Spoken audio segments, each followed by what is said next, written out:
Hello, everybody. We're back. We're back. The prophet says Jeremy is going to take 5 to visit the friend he has chained in his bedroom. Bring him some tea, maybe a nice book, maybe smash his goddamn kneecaps in with a sledgehammer.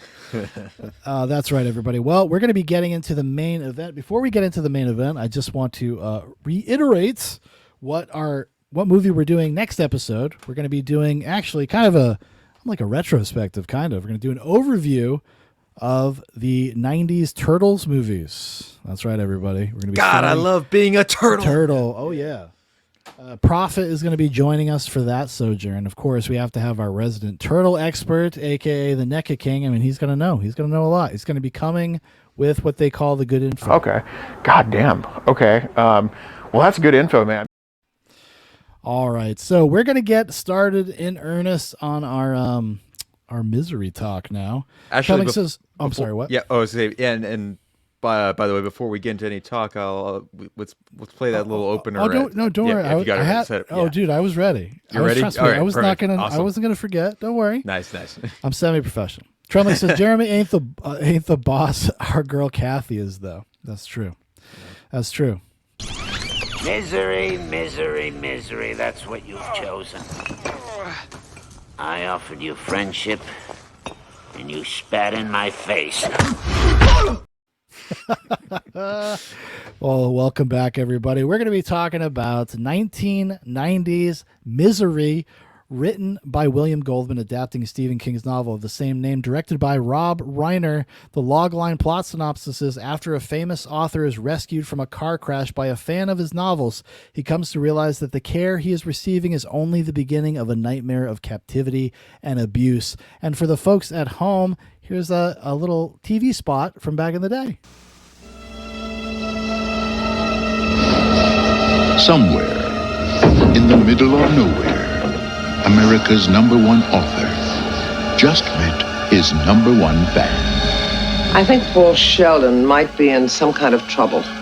You must be a good man. You could never have created such a wondrous, loving creature as Misery Chastain. Very kind. She loves everything he's ever written. Oh, Paul, what a poet you are. Until now. How could you? Eddie. You murdered my Misery! Directed by Rob Reiner. Whatever you're thinking about doing, please don't. From the novel by Stephen King. Trust me, it's for the best. God, I love you. Misery. Rated R. Starts Friday, November 30th at select theaters. What a great trailer. You know what I like that they used? They used isn't that the military theme from Aliens? I think so. Yeah, at the end of the trailer when they're like, yeah, that's cool. Yeah. I love that. I love noticing stuff like that. You know, and that's a fun trailer. They used to make fun trailers. I will say though, it gave away a lot more than you think it would. I mean, that's And that was the trend for, maybe it's kind of died down, I think, mid 2000s, but for the longest time, because I was the one that brought up this movie. I did Dolores Claiborne very recently on my show, and one of the trailers for that film, they used the soundtrack from Ordinary People, which fits the theme and tone of the movie, but it's just like, there was like a period where they would just kind of, borrow from other movies. They did the same actually for when you and I covered Robin Hood, Prince of Thieves. They used the Willow soundtrack. Yep. Yeah. And then when we were talking about Rambo, Yes, we found a very similar thing. What was the Predator, right? Yeah. Yep. Same Alan Silvestri. Treming says Dan will tell us how swoopy Judith Hoag's signature is. Where else are you going to get the info? The Mayo Pizza Turtle bitch? I think not. Okay. So you've been doing. You said you've been revisiting some Stephen King adaptations. Are you also reading the books along with that, or are you just kind of watching the movies? Both, I guess. Shaun, you might be able to relate to this. I don't know. Like, sometimes you stand by your bookshelf or two. Yeah, I get depressed. And you see your copy of Misery or something like that, and then like, oh, I'm gonna open a page and just like go back and revisit like some old fond memories of when I read this, and then an hour later goes by and you're already like 40 pages into like the book and you're like, oh, I just got distracted in. reading it Yeah. again. All the time, especially and Stephen King he's a great kind of comfy, folksy writer too. Right, Like right. he is some of the easiest reading. That's not, but is also has like some element of sophistication in the prose as well. Yes, yeah. But he's really easy. I actually love Stephen King audiobooks. You're right. For some reason, I love hearing Stephen King stories read out loud. I don't know why. Maybe it's a trigger from when I was a child or something. I think we had a copy of his anthology book, The Graveyard Shift. Mm-hmm. And I used to listen to it like all the time when I was a kid. So that's probably what it's from. But I just love the way his words sound out loud. And he's just really easy to get sucked into. That actually happened to me a couple years ago with Carrie. I ended up rereading Carrie in like 2 days just on a whim. So like you said, you just saw it on the shelf. Oh, well, for some reason I wanted to look at Carrie. And then I ended up reading it. Trellick says the RoboCop trailer used Terminator music. I'm sure that's true. Probably said the most egregious soundtrack trailer mashup was using Requiem for a Dream for the Two Towers. Now it's gonna have to be R1 and Galadriel ass to ass. yeah. Trellick says using that light bottle she gave Frodo. Yeah, that's tough stuff right there. That is weird. Yeah. Oh, who did the score for that? Was it Philip Glass did the score for some like notable Requiem for a composer? Dream. Yeah, one of the Requiem for a Dream composer. No, Clint Mansell. Oh, that's right. Does he just have music that sounds like Philip Glass? Philip Glass, if people don't know, he's done a lot of really great scores. Actually, didn't he do the score for Signs? No, that was James Newton Howard. Oh, yeah. okay. Yeah. Well, it sounds a lot like Philip Glass. They all kind of sound like they're kind of borrowing from each other a little bit. Have you ever seen Mishima? Yeah. The Paul Schrader movie? Well, Philip Glass does the main theme in that movie. Right. That you hear over and over and over again. And it's a great piece of music, too. Mm-hmm. Like, so I can understand why Schrader just used it over. It's like, oh, whimsy. Yeah. Trellick says Howard Shore probably cried seeing that trailer. It's probably true. So, anyways. So you picked this. You've been going back through this stuff. You said Dolores Claiborne. Is it out yet? Did you already put the episode out? No, it's coming. All right. So what I've got like honed in here is it's a trilogy of Flea Pit episodes right now. It's the one that you and I did on Death Dream, Dead of Night. Yep. I have one on the film Robber, which I break my post 2005 rule with that movie that I have guesting on with Laura's Wonder Bread, and then Austin Calloway, who came on to guest for Dolores Claiborne. Yeah. And I thought, like, well, all right, that's a perfect pick because that was one he recommended, and I was thinking, well, you know what, that's going to actually come in sync with the Stephen King kick I've been on recently. So yeah, I'm just gonna like release these back to back. I'm gonna figure out something here to just do a hodgepodge of Flea Pits, and then I'm gonna take a hiatus, I think. I don't know yet. I got you. So you just sometimes you got to bank some. Right. And then and just do it at your leisure. So what is your experience with this movie? Because I'll talk about mine after yours because I feel like mine is going to be a little bit more involved because I was alive when this movie was made. Yeah. And Jeremy is not. One more thing. Tremley says the first Hobbits trailer with the Misty Mountain Dwarf song was top tier trailer work. Too bad the movie didn't live up to it. Yeah, the Hobbit was very disappointing. I called Big Paul and we were talking about it. And we're like, it was fun to be back in Middle Earth, but that movie sucked. Anyways, so how did you get into Misery? Like, what is your experience with the movie? Did you read the book before you saw the movie, etc.? All that kind of stuff.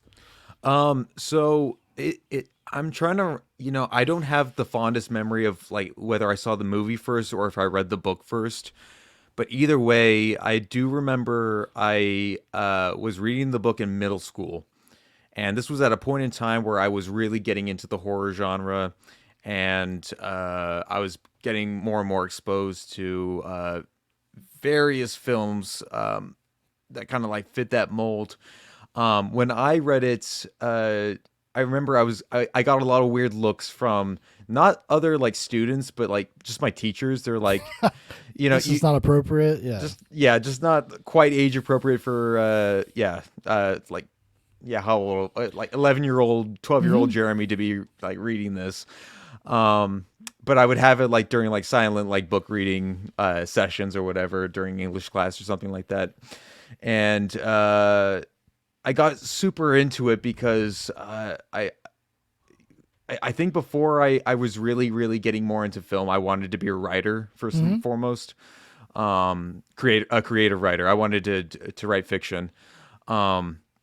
And so there was already like this like weird pressure that I had already felt from school. I was not an A student. I was not the greatest.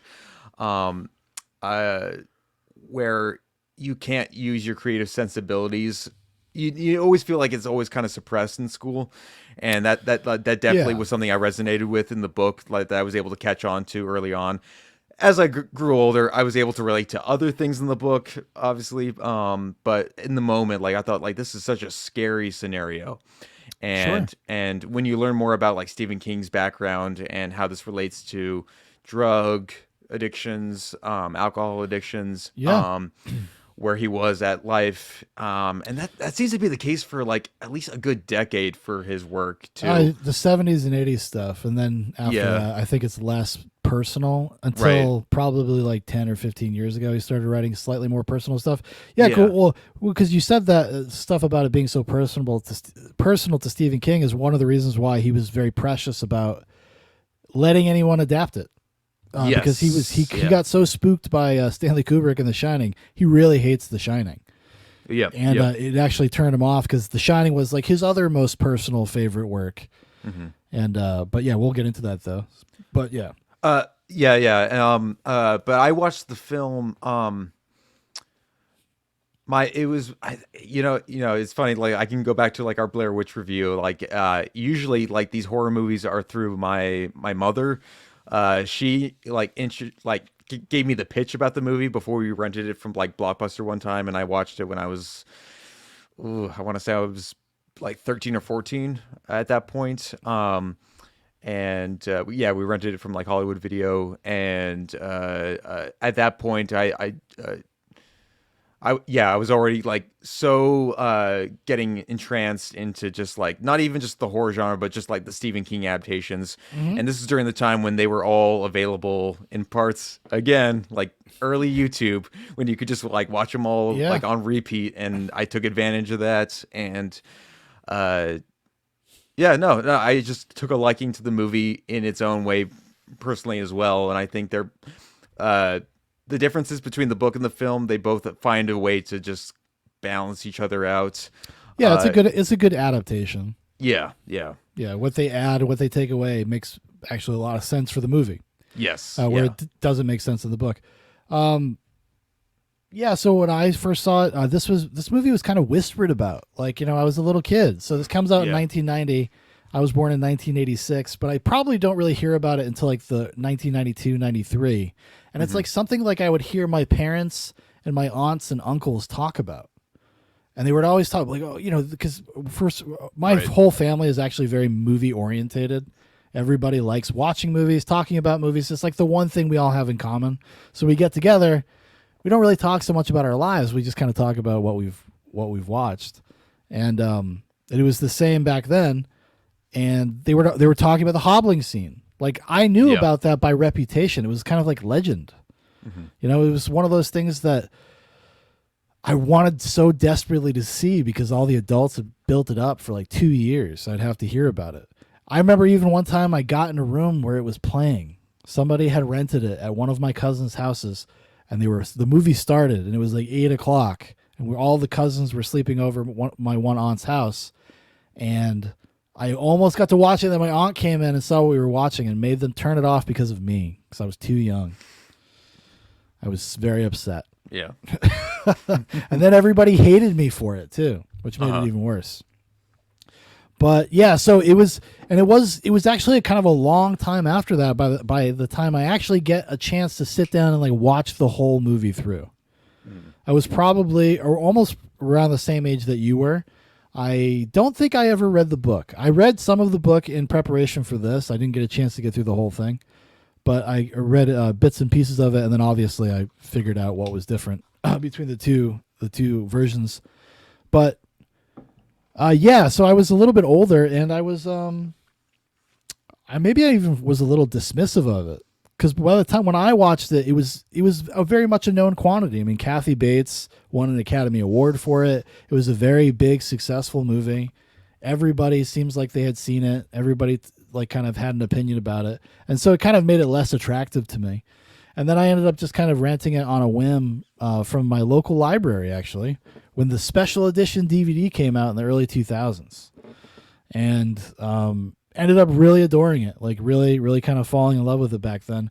I'm not even a big Rob Reiner fan, honestly. I think he's very workmanlike, and I think that's true here as well.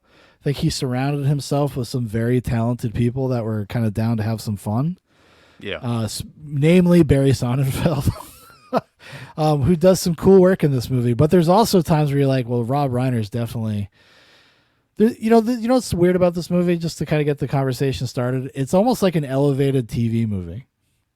Yeah, I remember I saw that in your earlier Letterboxd review. I saw that you kind of reevaluated it a little bit, but yeah, like it does definitely have that feel to it. Almost, well, and and this is why it's also comprised in the Broadway theatrical play format too, because it is such a bottle thriller. You just keep it to a couple rooms, a couple spaces, and that's really what it is. It's incredibly economical, yeah. Yeah. I mean, even the look of the movie it just like I don't know, for some reason it just like kind of reminded me. I guess I watched a lot of TV movies growing up, maybe. Right.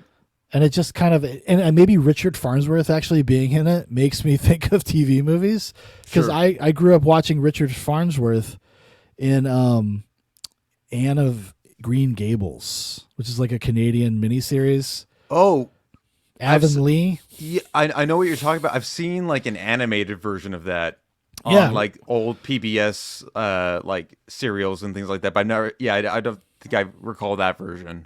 Well, Yeah. it's actually, on the spectrum of whether or not something Anne of Green Gables would be good, it's pretty good. It's a pretty good, like, wholesome kind of miniseries. And it had different parts, and then it became a TV show in very early Disney Channel days. Right. Because there's Anne of Green Gables, Anne of Avonlea. It's when Anne grows up, she moves to the town of Avonlea. And then there was a show just called Avonlea about everybody that lived in Avonlea. Yeah. And Anne was the only guest starred in a few episodes. It was pretty crazy stuff, pal. But yeah, so I just kind of associated Richard Farnsworth for some reason with television. So when I saw him, it kind of when I see him, it kind of triggers that in my brain. I just start thinking that it's like the same way I kind of feel when I see Darren McGavin in things. Right. Darren McGavin is the star of one of my all-time favorite television shows, Kolchak the Night Stalker. Mm-hmm. And but whenever I see him in a movie, I think it's weird. It makes me feel weird. Right. Keep my copy safe. With Well, there me. you go. Right, I have that. I have several copies. Yeah. I have the DVDs, and I bought those Blu-rays that came out a couple years ago. But I don't even mean that as like a dig or a diss or anything like that. It's just that it is kind of in the style of the movie. And then when I kind of remembered when I was rewatching it the other night in preparation, I kind of remembered what all the things that it's pulling from, and coming back to it as being older and with a critical eye, I started to understand what Rob Reiner was doing and how much he was pulling from like Hitchcock. Yeah. And I didn't know this because I ended up watching a few of the supplements also in preparation, and he name dropped Hitchcock. He's like, yeah, I watched a bunch of Hitchcock movies, and I felt super smart. I felt very validated. I was like, it was in my notes first, Rob. But yeah, and if you go back and watch some Hitchcock movies, they're not always the most cinematic things in the world, in terms of the way that they shoot them. Not always. Somebody put it like if Hitchcock were still alive around like 1990, he would have probably said yes to a movie like this. Like it would have been up his alley. Yeah, it's very much feels like it would be an Alfred Hitchcock type of story to tell. Yeah. I mean, even the story itself feels like it has elements of Hitchcockian suspense just built in innately, right? Right. I mean, if you think about Paul Sheldon in the wheelchair, I mean, that's like, Jimmy Stewart in Rear Window. Yeah.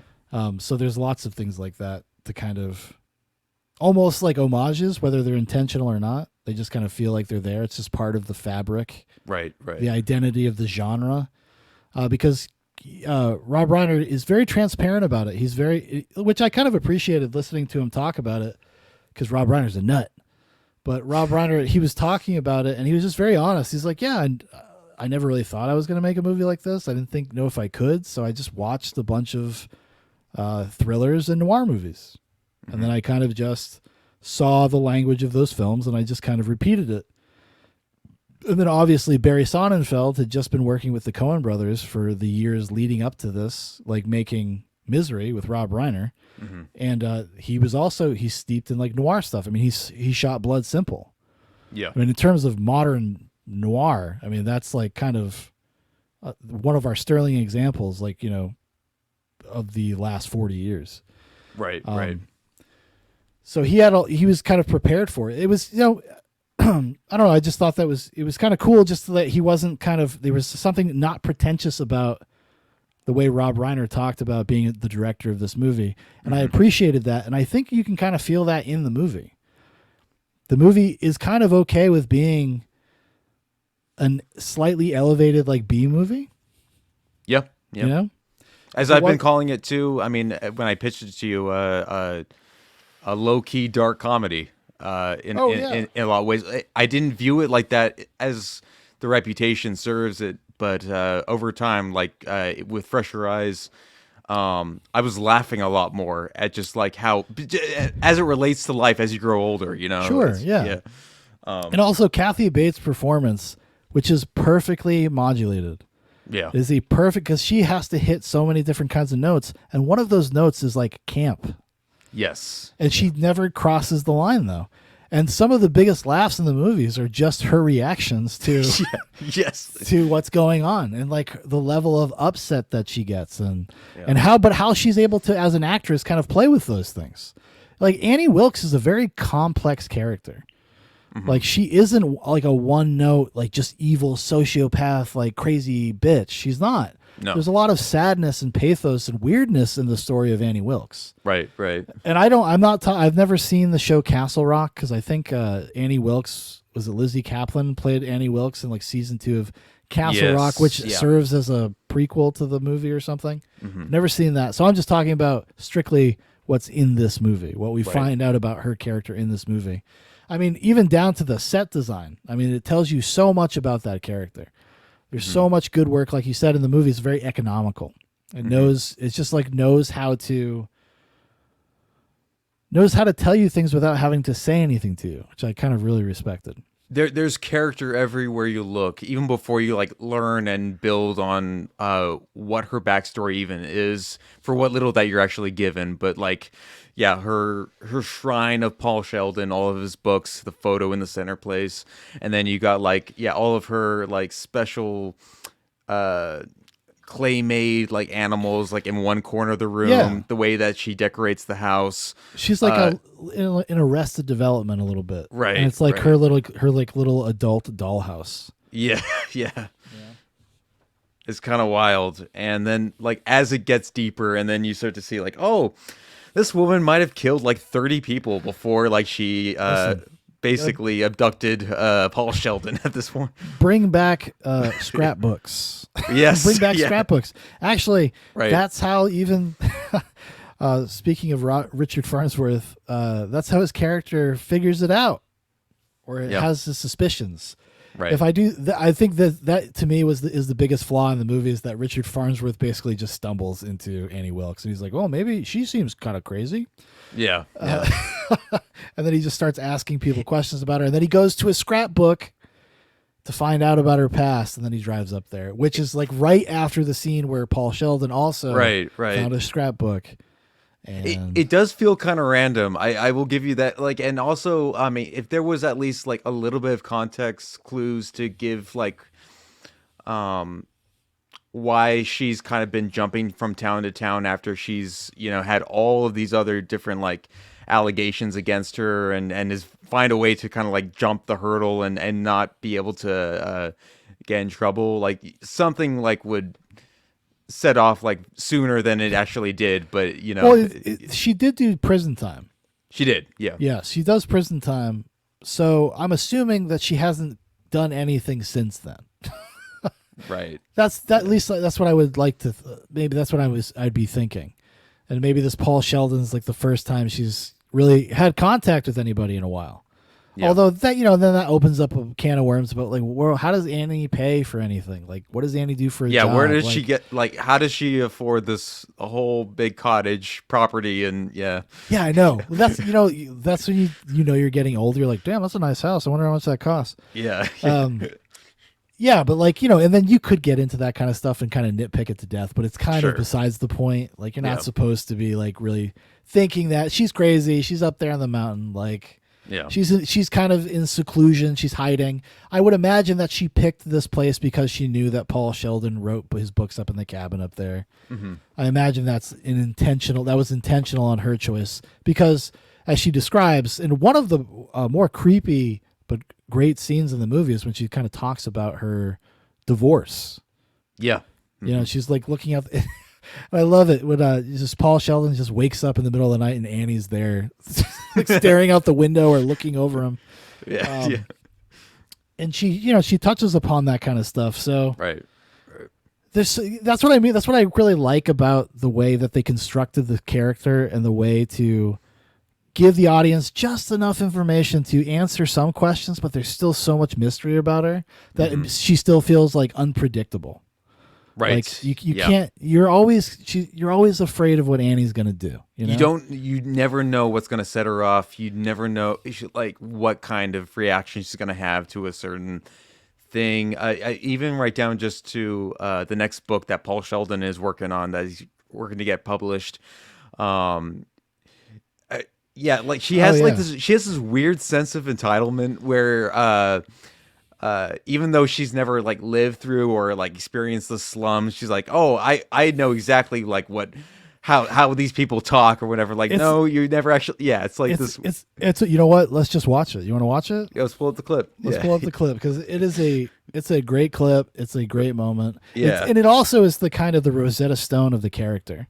Exactly. Yeah, the terms of the kinds of things that set her off and her inability to take responsibility for her own impulsiveness.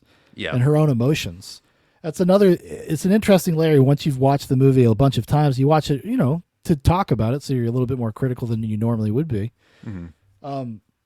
One of the things I discovered about her character was that she refuses to take responsibility for anything. Yes. Yeah.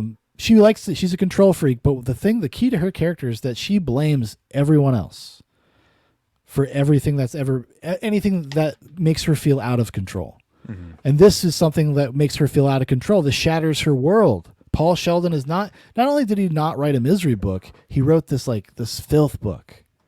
Right. And it just kind of breaks her paradigm. And now she's out of control. And this is Paul's fault. You made me feel this way. Right. Well, without further ado, hold on. Let me make sure I get the volume booster thing on there. There we go.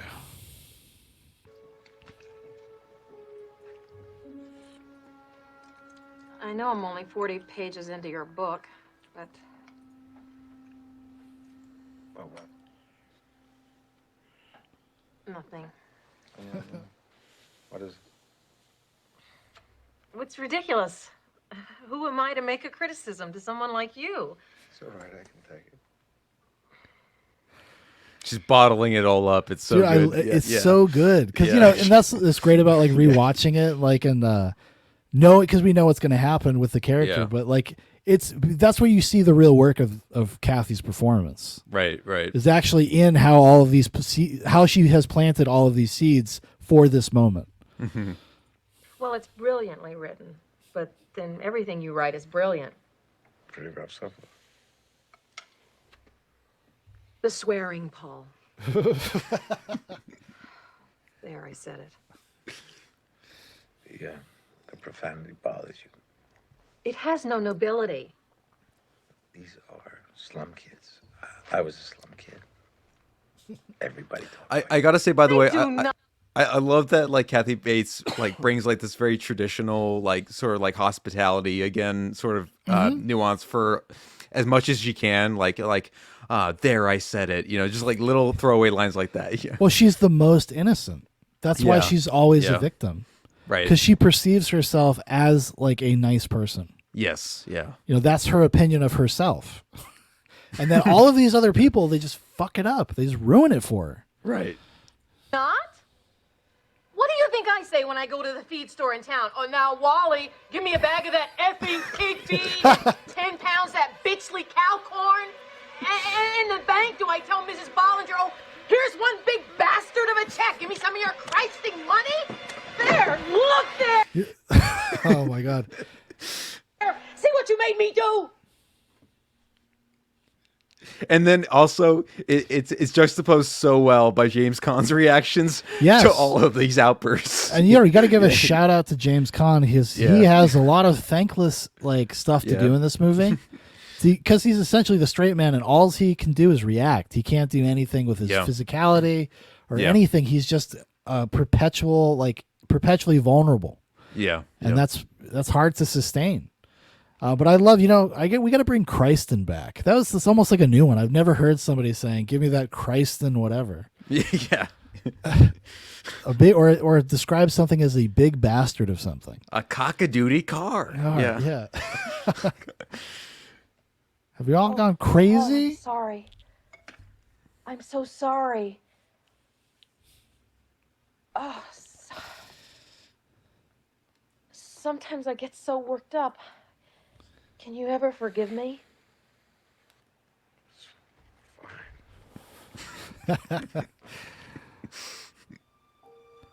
Also, I want to give a shout out to the composer, Mark Shaman. I love this piece of music. Yeah. He didn't really do a ton of there's only a few pieces score wise because Liberace is heavily featured. Mm-hmm. But I love this. I love this it's like unnerving. It's and gentle and sweet. Because it raises to a high note that like, oh, there's something peaceful here, and then back down again. Yeah, it's like it's almost like it's like in a weird way, it's like a Hitchcockian thriller version of like a love theme. Right. It's like this twisted parasocial relationship that she has with him. It's like how her heart feels, Mm-hmm. Trelling says you need the swearing Paul drop to use when Big Paul curses on the stream you do with him. You're right, I do. Fine. Your creativity. That's all I meant.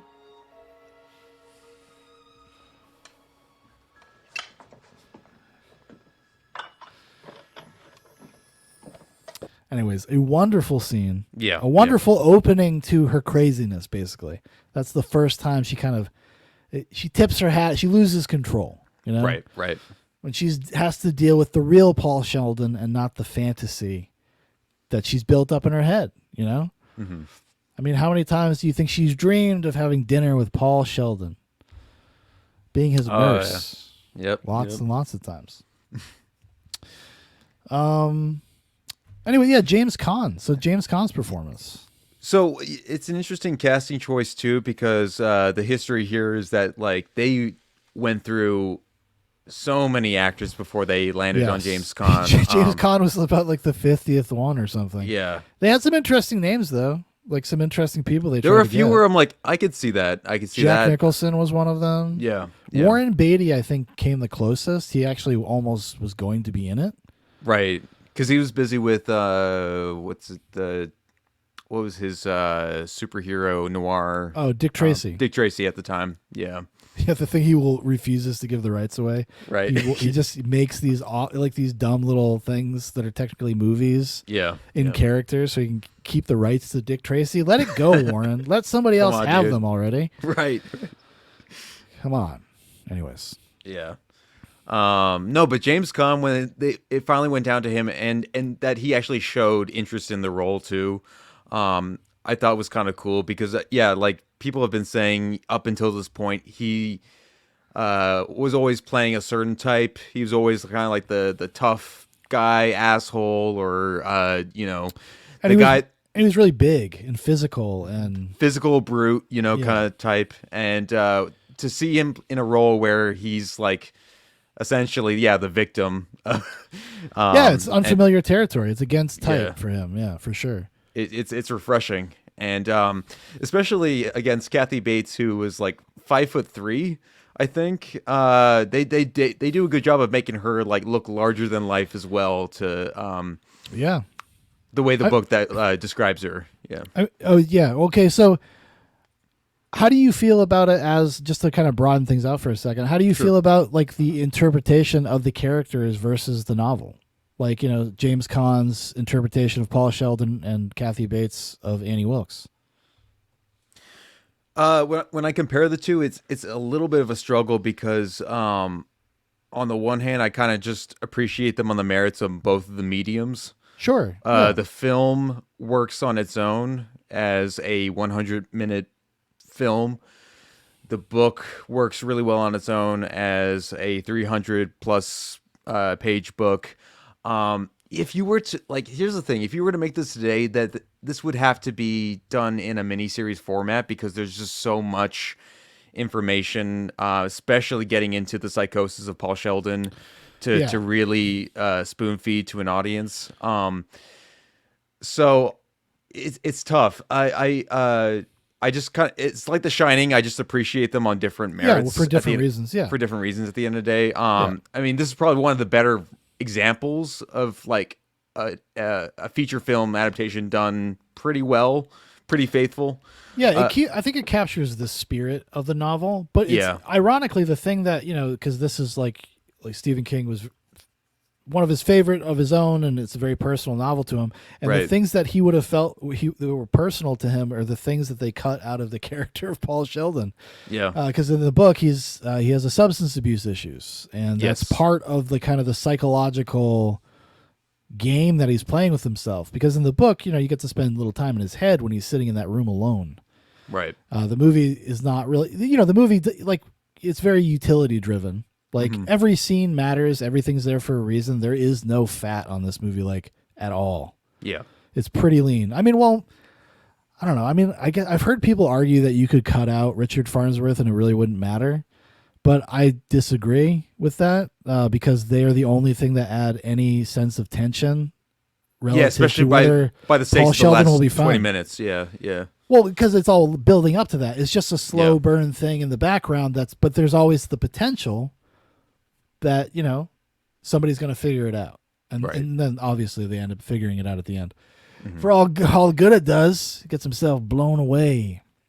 Oh yeah, terrible blast to the stomach. That's probably like the most hardcore gore shot of the movie, I guess. Yeah. Well, I don't know about that. I don't. Do you think that's the goriest scene? Well, maybe in terms of just splatter, yes. Splatter, yeah. I mean, obviously everybody likes the hobbling scene as their the mainstream, we're going to extra lengths here. Although it was funny to read up on how much they were really actually fighting for switching the sledgehammer for the axe and just cutting his feet off, but it was just too over the top for Rob Reiner and I guess a couple other studio heads at the time. Yeah, William Goldman. Or Golding, right? Is it Goldman? Goldman, yeah. Goldman. He was very pro keeping the axe. He wanted to keep the axe. Because if people don't know, in the book, she doesn't just break his ankles, she cuts one of his feet off. And I think Rob Reiner's instincts were correct, actually. Because I think he understood that even though Annie is the bad guy, you can't hate her. No. He doesn't actually want you to hate her. Because once you start hating her, you're going to lose something. You're going to lose an attachment. There's something that's going to be gone. You're not supposed to kind of hate her till the end. Right. She has to have some kind of redemption. And also, to me, honestly, the hobbling seems like it would be a worse experience than getting my foot cut off. Sure. And then because you got to think about it, because it's going to heal, and then she's going to break it again. Yeah. I'm saying, ugh. Who wants to deal with that? It's repetitive, yeah. It could be. But this is actually a really cleverly put together sequence too. The hobbling scene, and that was all Barry Sonnenfeld. He insisted on doing as much coverage and all the stuff that actually ended up happening. Yeah. Which I thought was pretty cool.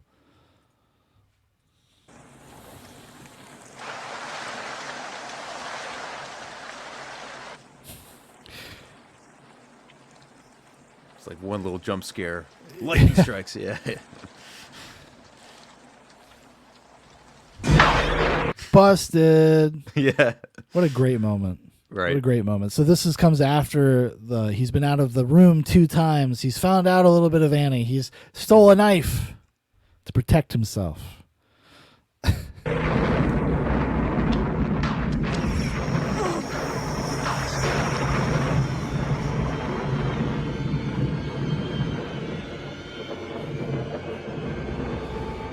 And this is the creepy thing about Annie, because this is completely like reasonable. I know she's kind of snapped a little bit, but she's thinking about this in very practical terms.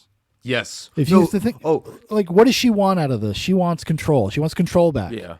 He's been out of the room. He wasn't supposed to be out of the room. That's not where he goes. I got to get that back. How do I do that? Right. No, the more you break down her character and like what she's been through in the past too, she is so methodical. She is calculating as much as she possibly can about every scenario that she puts herself in. This one being the case of Paul Sheldon, her being the #1 fan, quote unquote. She, is keeping a close eye on him as much as possible. Even when she leaves the house, she's kind of always aware of what he's doing. There's great passages from the book too, where she's looking through the peephole, through the window. I kind of wish they had. Do you think if they had put that in the movie, it would have just been too much?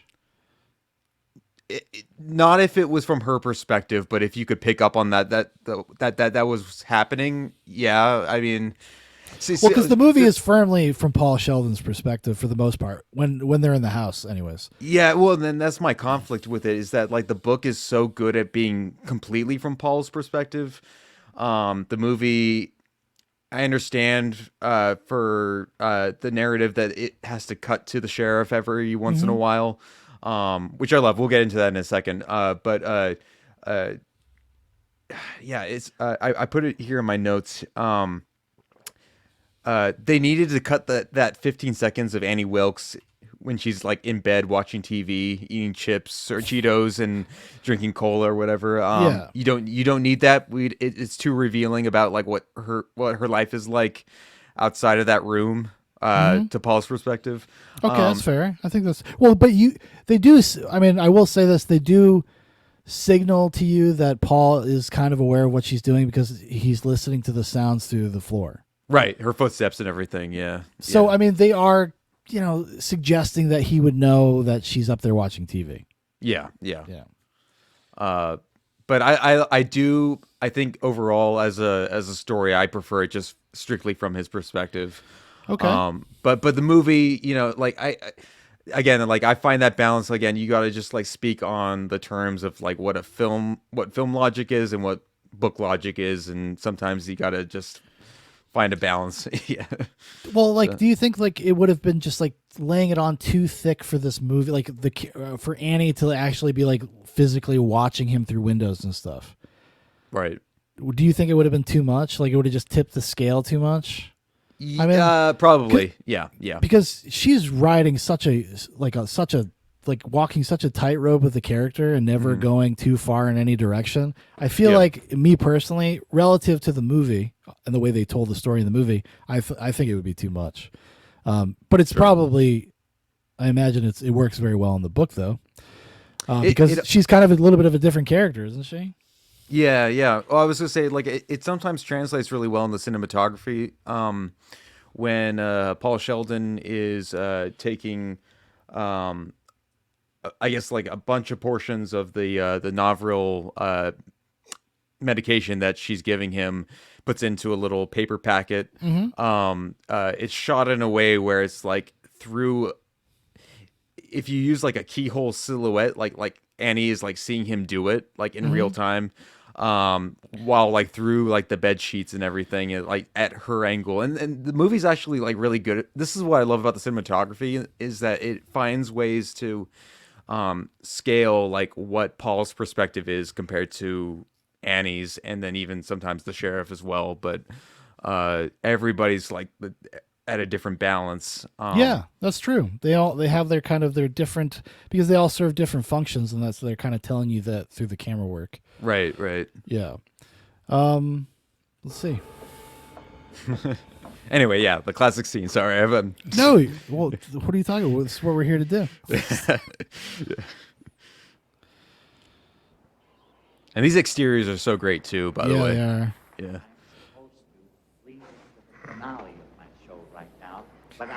I do gotta say though, I do love, and this is the first time maybe I really like was paying super attention to it, but the weaving of the Liberace records in the background throughout the movie. Yes. It's great. Yeah.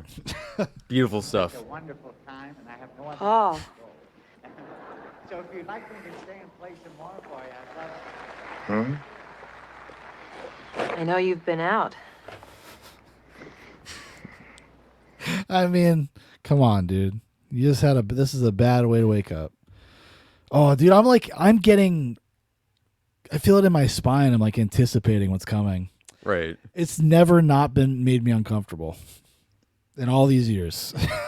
And some of these line deliveries, like too, from both of them, like you're expecting like the laugh track to also come in too. Like it's like this dark comedic, like, oh yeah, I hear you've been up, moving around. Yeah, she's getting it just right though, because that could have been bad. Right. Even going in that playful direction could be bad. But I do kind of like that she's kind of asserting her authority of being like, I'm not as fucking stupid as you think I am. Yes. Yeah. I'm not some dumb rube. I've actually just let you go out there to see what you were going to do. Yeah.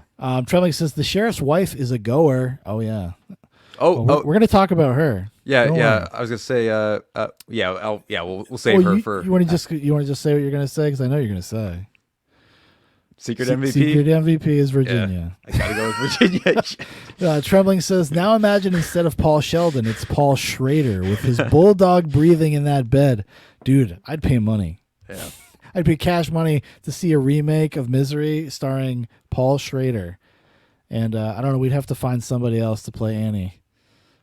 Fuck it. Just bring Kathy Bates back. She's still around. Yeah, let's do it again. Yeah. What? You've been out of your room. No, I haven't. Paul. My little ceramic penguin in the study always faces due south. You fucked up. I don't know what you're talking about. Ceramic penguin. Is this what you're looking for? I know you've been out twice, Paul. First, I couldn't figure out how you did it.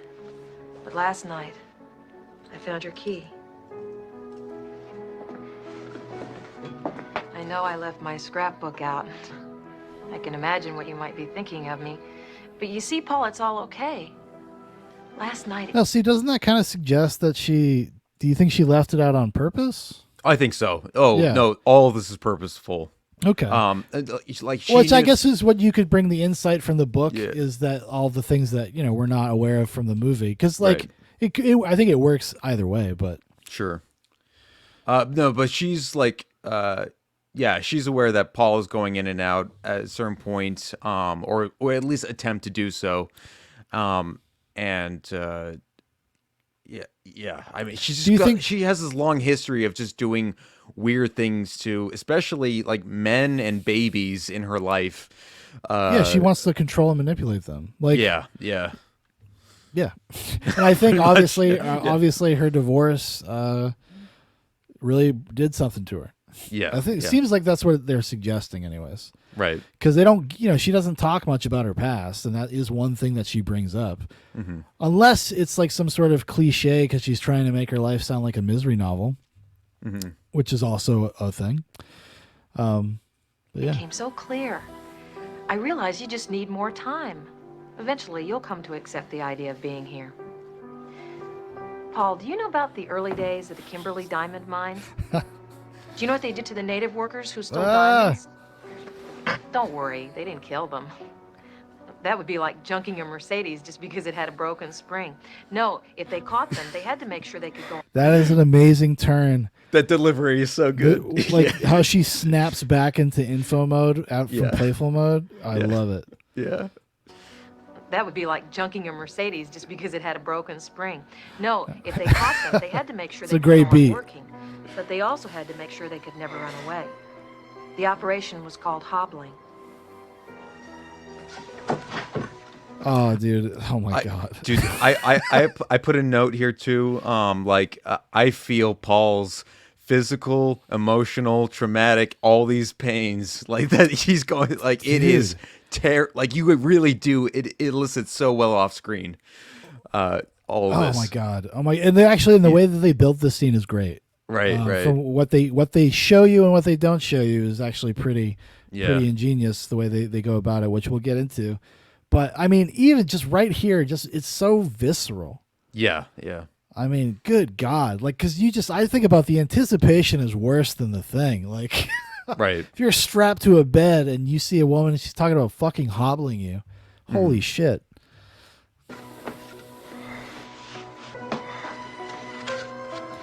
You know, some guys pay good money to have some women do this to them. Yeah, that's the other thing. You know what I mean?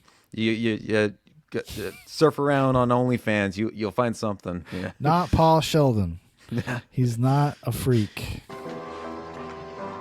Danny, whatever you're thinking about doing, please don't do it. Oh my God, the impotence of that. Yeah. Like, oh. Whatever you're thinking about doing, please don't do it. Oh. Danny, for God's Shh, darling. Trust me. God's sake. It's for the best. Danny, please. The way his voice cracks, it's just so, it's perfect. Like they got it. They got the take. Hold on. Let's see here. Playback speed. Oh, wait. No, we got to go. There we go. Play. Oh, no. I sped it up. Oh, no. Oh, yeah. If you go like 0.5 or something. Oh, my God.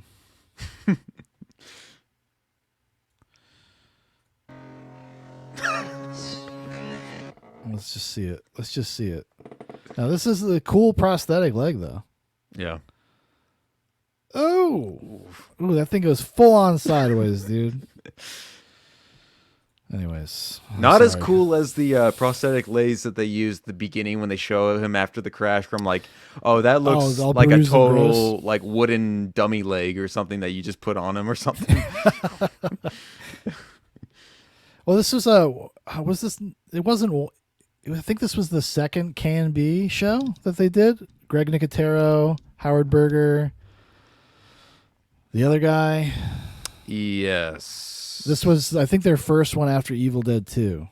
Okay, I think it's the first one they made as K&B Studios. Yeah. Like they worked for Stan Winston, and they all kind of came up around the same time working on various projects. I think they even, didn't Greg Nicotero work on The Thing? He might have. No, he was like in the shop. Like he wasn't the head he was guy. around. He was yeah. And this is what this ended up. They kind of made their reputation because of the limb prosthetics in this movie. Yeah. Almost done. Just one more. That See, crack, that sound of such good sound design. Yeah. And they didn't show it though. Yeah. They didn't show it the second time, which I like. They just shoot back to Khan's face. Right. Because it kind of tells you everything, and then they add that extra layer, that extra crunch, like you noticed. Like, ugh. Right.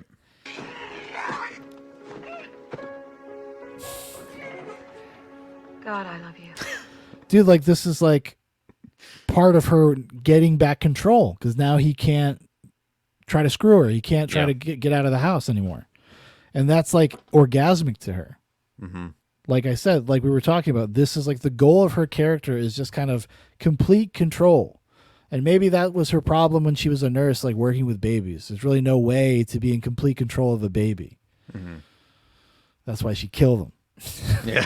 That's why she was murdering them. Yeah. And the movie is just full of little touches like that. Cause it's, like we talked about, it's pretty simple, all said and done. In terms of like its components, it's basically a movie that takes place in 2 locations. Yep. Um, How do you, as a separate question, how do you interpret the movie as like a creative yourself? I guess putting yourself maybe in Paul Sheldon's shoes. Like, where do you see some of the layers, some of the things that you relate to, some of the things that seem like scary or different, or I mean, I'm sure you feel a lot of different things. No, but, yeah, like, the subtext of Paul Sheldon's character is being trapped by your success.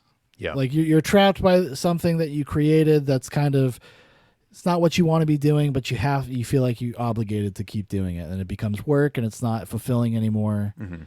And it's actually interesting, the difference between the book and the movie is that in the book's ending is much darker. Yes. Because in the movie, this experience inspires Paul Sheldon to go write that great novel, go write his other thing that's not Misery.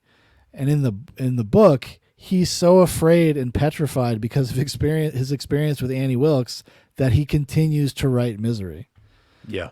There are Misery novels. Right. And that he didn't actually destroy the book and all that kind of stuff.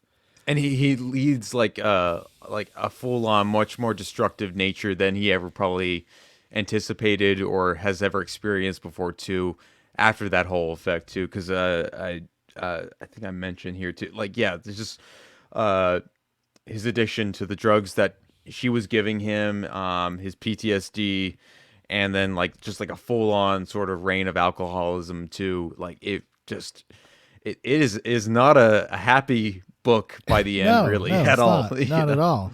Yeah. It would have been a very different movie. I think for a movie though, and maybe this is like maybe this is not cool of me or something. I think they made the right decision for the movie. I think so. Yeah. Yeah. I think like you need, like, they kind of understood back then not everything had to be some sort of nihilistic nightmare that ends on a sour note for it to be taken seriously. It's kind of cool that Rob Reiner made it, because he was like, yeah, I just kind of want to make a movie people will like and walk away, walk away feeling good about. Yeah. We used to make movies like that in America. I think a lot of that's also William Goldman, though, too, because he has a lot of his clutches into that script. The dialogue, is honestly really solid throughout this whole thing. It's really entertaining. It's really it plays into just the small character work and everything that he's pretty good at. Like, again, he did this. He's done this before a couple times, like with Marathon Man and The Princess Bride, where he also wrote those scripts and those books. Yes. And like got to reevaluate and do something different, which not a lot of writers get to.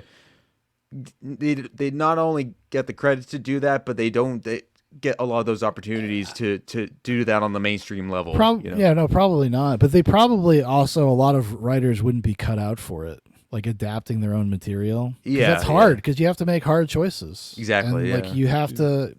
I mean, you're serving two completely different masters when you're doing that. Yeah, yeah. And I imagine that would be kind of tough. But unless you're somebody like William Goldman, who's maybe he's just a little bit more like, thinks about it as like architecture, like process, and he just like understands that, no, this thing needs these kinds of pieces, this thing needs these kinds of pieces. Yeah. I got to make that work. I don't really care so much about like my my integrity. Right. You know what I mean? Yeah. But sometimes those are the best guys, man. Those are the guys, they come in and they fix your shit. Mm-hmm.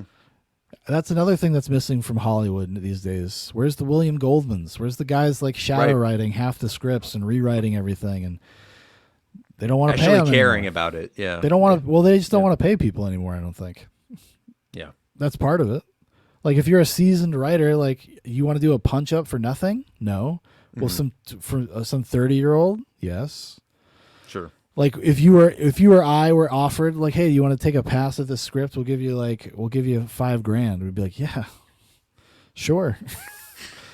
Anything, really, just so I can feel validated. Trembling says, speaking of effects studios, ADI are the guys who make cool shit that doesn't get used, like the original Green Goblin animatronics, Mask for Spider-Man, and the cool practical effects for the Thing prequel.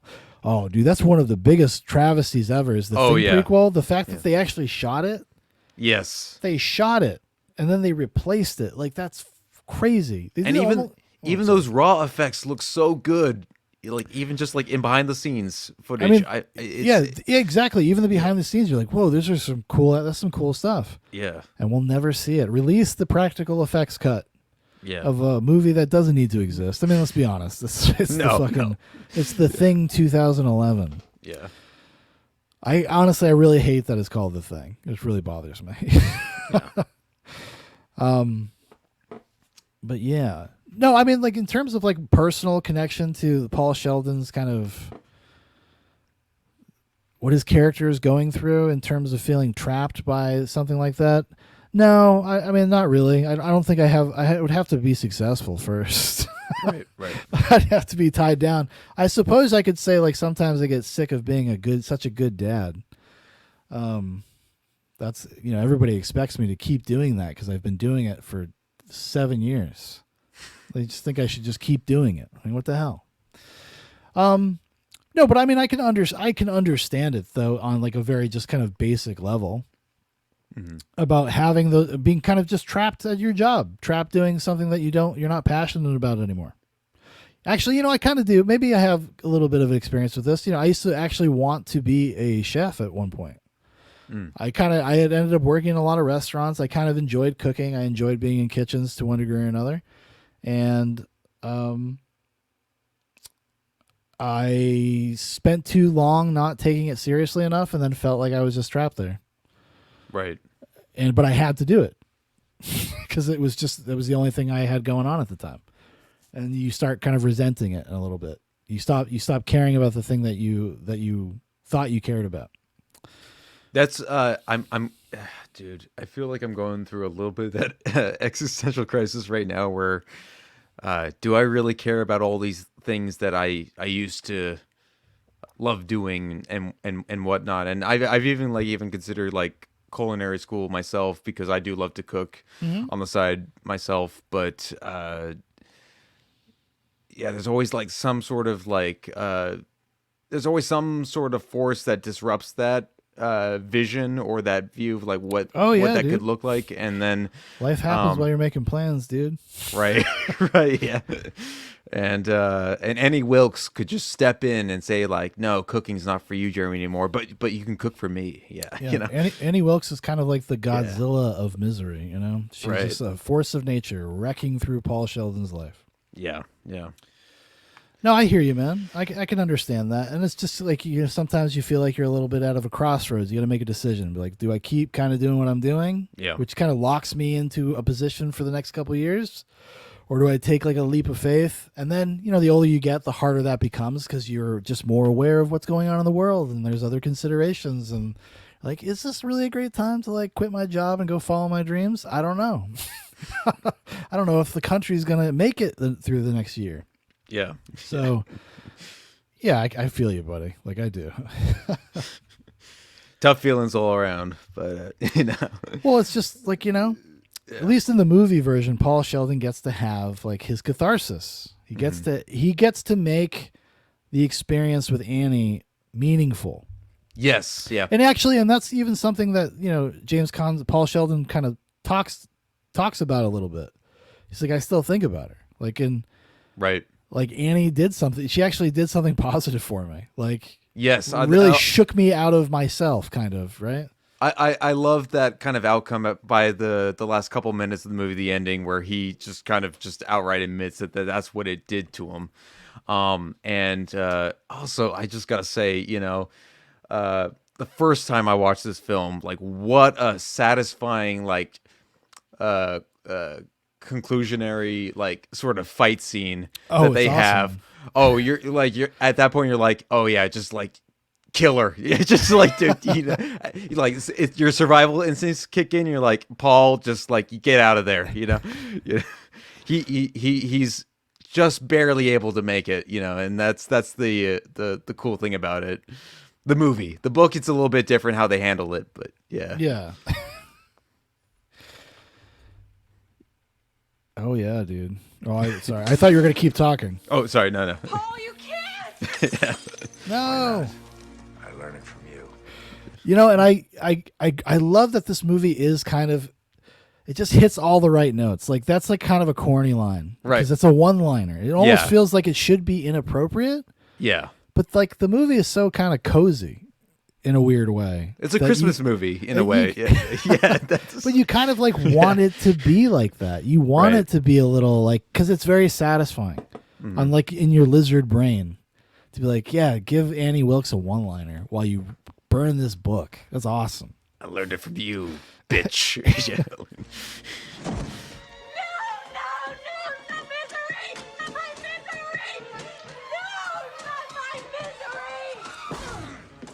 This is so satisfying. It is. Yeah. And it's also, I like that this is the kind of movie that's like, if they do anything, that there is some sort of setup for it. Yeah. Because he's been, throughout the movie, you see him lifting the typewriter for exercise to set up, that, oh yeah, he's going to bash you in the face with it at some point. Right.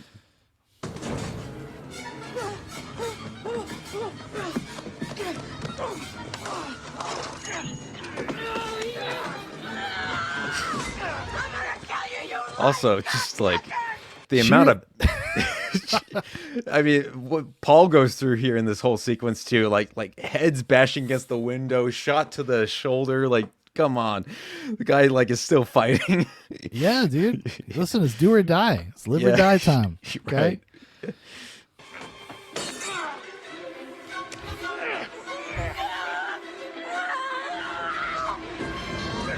Oh.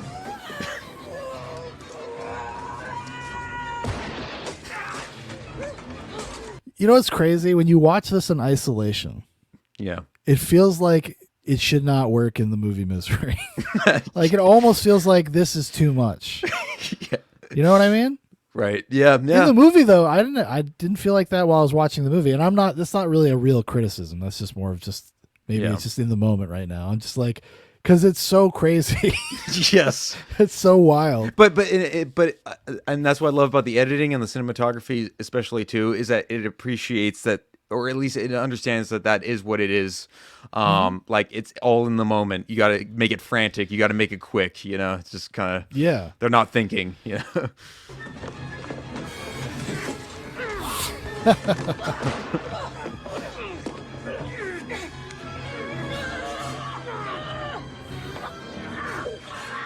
And this part's all book accurate too. When he's just shoving the pages like into her mouth, like that's a big part of the book. Yeah. Oh, is it really? Yeah, yeah. He's just like, eat it. This is what you wanted, right? Yeah. Trelling says, "quote unquote," who's that Dago who painted that ceiling? Oh, that's right. Yeah, it's only two things in this world that are divine: Paul Sheldon's writing, and the Sistine Chapel.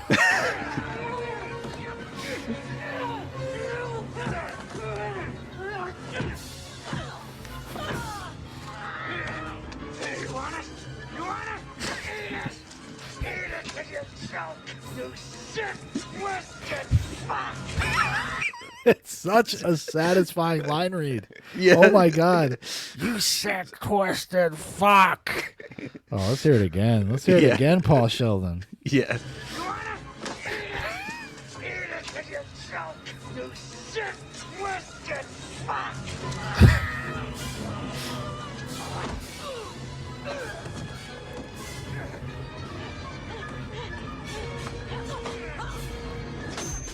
Oh. And that's my other weird little practical effect I always thought it looked weird. It was like it does look weird. They have like a Annie Wilkes dummy, I guess, like land on the typewriter. It's something though that they use this as an example of like as this being like, this is how they got their jobs. Yeah.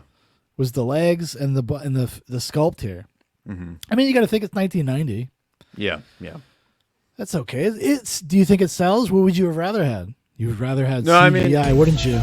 You would rather they have used AI technology. AI is the way, Shaun. Let's go back and fix these old stupid movies and their old stupid effects.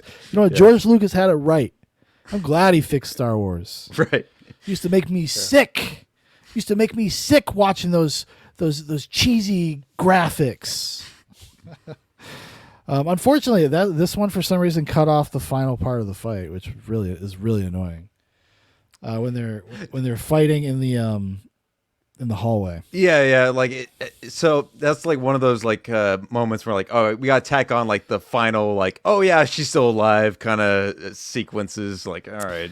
Listen, you got to do it. You got to do gotta it. do it, Like we had said before, there is like an element of kind of genericness to it. It's like it is a movie that is traditionally satisfying in that way, so it kind of has to hit that beat. Yeah. It has to, because even if you don't expect it, you want it. Yes. You want yeah. that last lingering little shot. Like, just make her the monster at the end, I guess. Right. She's Jason all of a sudden. Yeah. Poor Annie. So we haven't talked too much about Richard Farnsworth and his lady, Frances Sternhagen.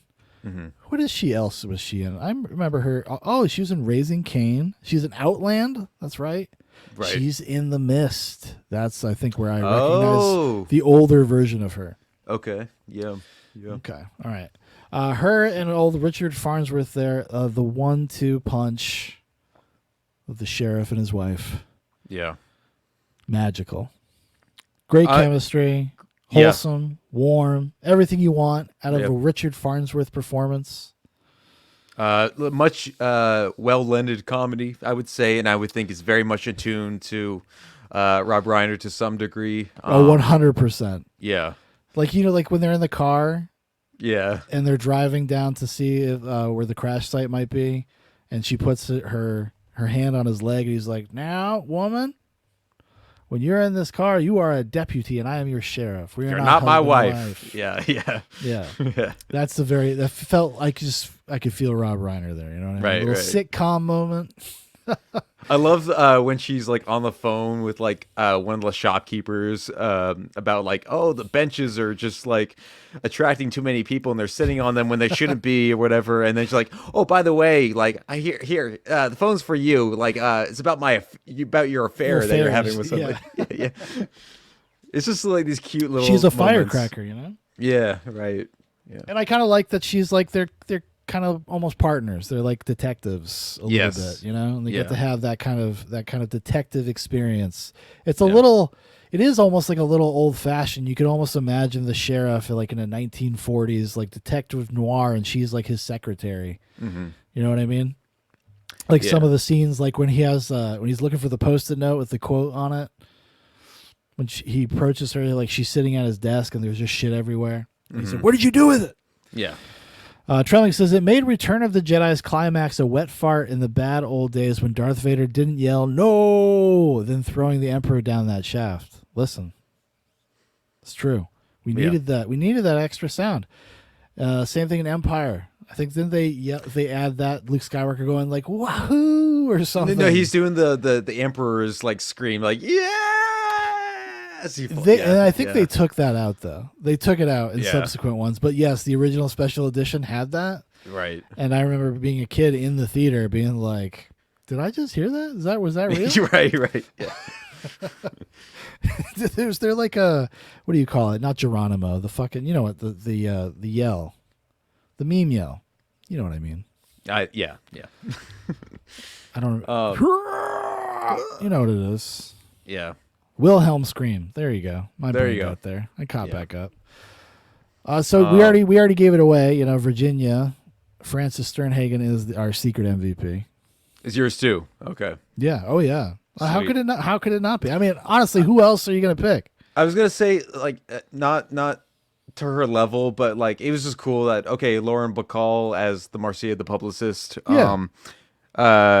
Just a very traditional old school actress who's like lived through all of like Hollywood. I probably know her most from The Big Sleep, I think, with Humphrey Bogart.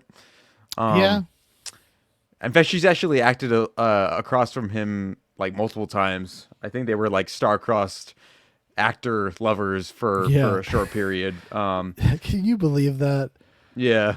Can you believe Humphrey Bogart, fucking middle-aged, chain smoking, complete alcoholic, and he's just like hanging out with like Lauren Bacall. Yeah. Luckiest man in the fucking world. But he's a great actor. Shut up. Yeah. No, of course. I'm not taking away from his abilities. Yeah, as an artist, everybody. Okay, but you do want to see that. I see him. Okay, you know who he wouldn't be dating? Kristen Stewart. Okay. So get out of here. You look like a little boy. Yeah. Okay. Trebling says she is good in Outland as the ornery doctor. That's the only other movie I can remember her from. Yeah. I vaguely remember that. I've only seen Outland like one time. Have you ever seen Outlander or Outland? It's like Sean Connery is like a space cop on a moon mining colony. I know of this film. I've not seen it though. So but I think Peter Hyams, Right. Hyams might have directed Yeah. it back in the 80s. It's pretty good. It's entertaining. I mean, if you like that era of sci-fi stuff, it's worth checking out. So we're very smitten with Richard Farnsworth and Francis Sternhagen. Really great stuff. They bring a lot to the movie, and I think they bring a lot to the movie in terms of just like, again, the movie's terms and pacing. Yeah, because it kind of lets you calm down for a second. Right. Break the tension. Gearing up for this too, like I was reading a lot of Letterboxd reviews, especially a lot of recent Valentine's Day, kind of just morbid, people oh yeah, this is a great Valentine's Day flick. I'm like, it's Misery. Whatever, perverts. Right. You can't have it. You can't have Misery. Go watch Legally Blonde. Yeah, I know what you're all into now. Yeah. No, but most people have the same sentiment that it brings a nice little balance to the rest of the narrative when you are mostly there with Paul. There is a detective. Well, it's the only way to add some kind of ticking time, right, something like a ticking clock.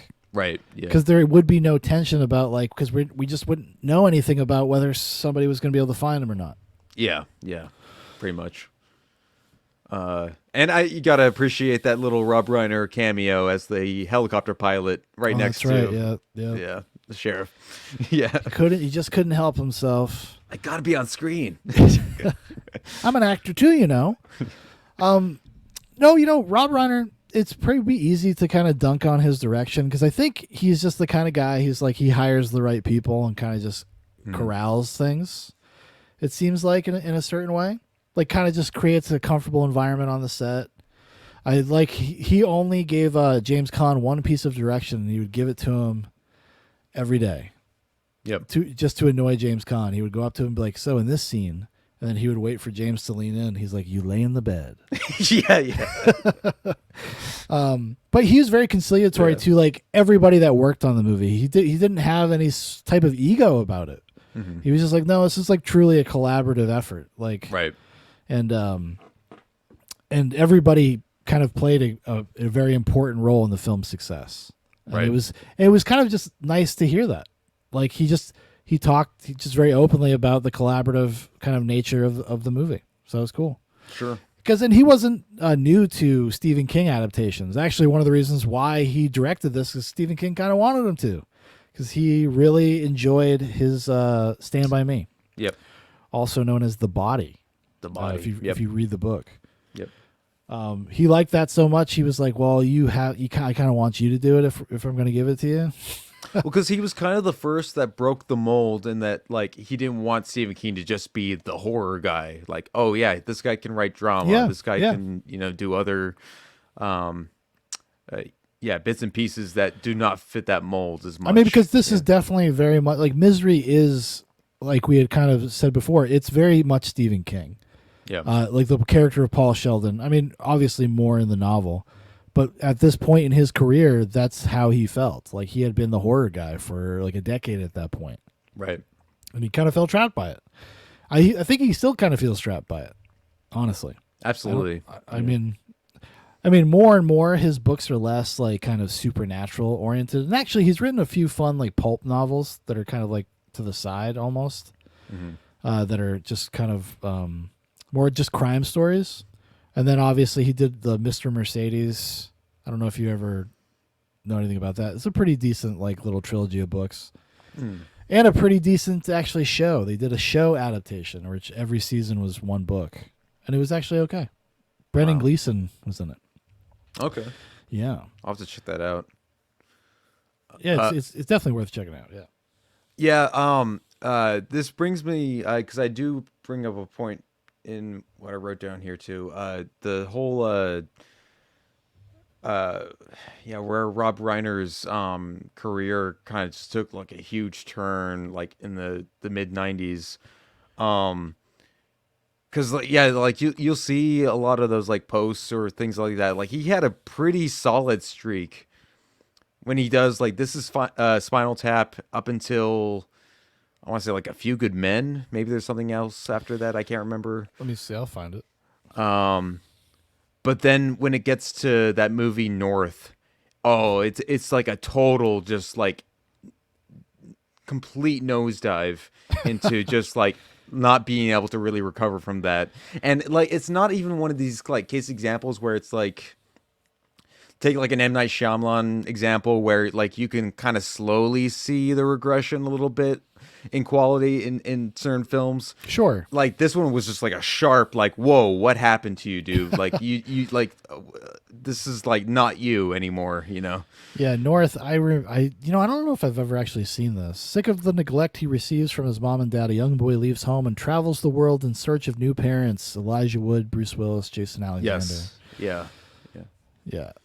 It's only an hour and 27 minutes. Which I generally means that something happened.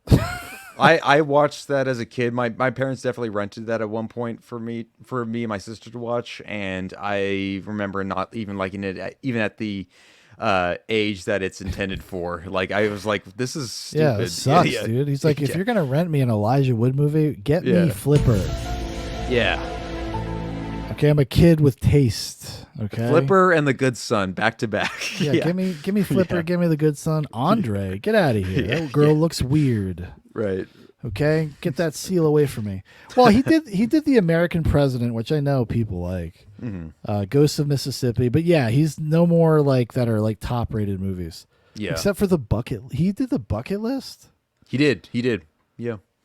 That Which is actually again has a one positive of those, rating. I've seen it one time. It's fine for what it is. It's just nothing like special. Like, that's the only like it doesn't have the grandiose of like anything that he was like directing and producing before then. You know, it's like it's one of those kind of like, all right, I'm an old dad now, so here's my bucket list movie. I guess so. Yeah, kind of. Yeah, he's like he's actually in pre-production. They have Spinal Tap 2, everybody. Damn. Look out. Can't wait to watch Spinal Tap 2. It's like, honestly, when this needs to be stopped. Like, don't do this. I did watch, he directed the documentary about Albert Brooks, Defending My Life, which was not a very good document. It's fine if you like Albert Brooks, but it's not very illuminating or really that interesting. It's like him and Albert Brooks, Rob Reiner and Albert Brooks had dinner together and they filmed it. And then they cut a documentary around it. About like his life and stuff. Trumping says, I'm sorry. Oh, I was going to say, so it's basically My Dinner with Albert and not My Dinner with Andre. Exactly. Yeah. Exactly. Yeah. Trumping says, not quite putting his actual self into a book like he did in the Dark Tower books. That's right. Then he comes out and warns you. He's like, listen, guys, you can stop right here. I'm about to make a lot of you very upset. Doesn't he literally say that? I think he literally like steps out. He's like, now listen here, reader. You don't have to keep reading. This is a pretty good place to stop. Right. Because that's when are you familiar with the Dark Tower series at all? Just the first one. I didn't read the other ones, and I didn't watch the movie actually with Idris Elba. The movie could have been okay because the movie's actually like a sequel, which gives you a hint to what the end of the series is. Okay. I'll just spoil it. You know what? It's like a 30-year-old series. Fuck you all. It ends up being a loop. He's stuck in a loop. He's made it to the tower like 50 times already. And the movie was actually a meta sequel to the books. But the movie was so bad, nobody cared. Nope. Nobody gave a shit. Have you seen them? Oh, you said you didn't see the movie. You know what? Maybe we'll watch the movie one time just as a lark for fun to review. Because that shit is... Do like a live commentary or something? Actually, yeah, we could do a watch along of The Dark Tower. Sure. We'll go on D-Live. Right. Yeah. D-Live only. Yeah.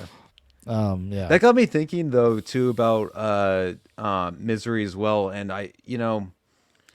because the trend right now is that we're starting to not even like readapt. No, we're not even adapting like even like all the other stories, especially the short stories that Stephen King has written lately. It's just like let's readapt what has already been done before. Oh, it's already been done. Yeah, actually, you're right. And but they haven't touched Misery really, and Well, my they did with that show. They did with the show, but that was like as close as they came. And I think the only reason is because really of Kathy Bates.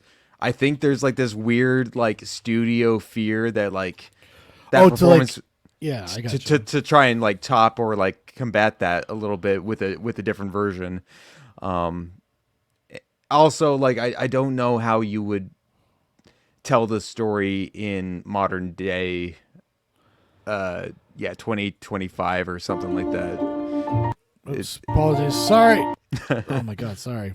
No, the only other adaptation there is of it is the Broadway play. As I was trying to bring up a clip. Yeah, with Bruce Willis. Bruce Willis and Laurie Metcalf. Right. Which, I'll just show you guys the pictures of it because I don't think there's any actual dialogue. So this is like a little preview.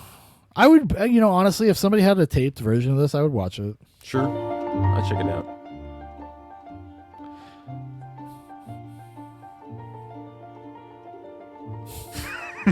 Check out his typewriter, Paul Sheldon. Good old Paul. Dude, what if Bruce Willis got there and then he forgot everything? Yikes. Yeah. Hagbert says, Tyler Perry is remaking it with Cat Williams and Monique, I heard. Oh, God. Listen, I can neither confirm nor I've watched the shit out of that, actually. That'd be amazing. Get Marlon Wayans on the phone and have him just do a spoof movie of Misery. Let's bring the guys back. Let's get the band back together.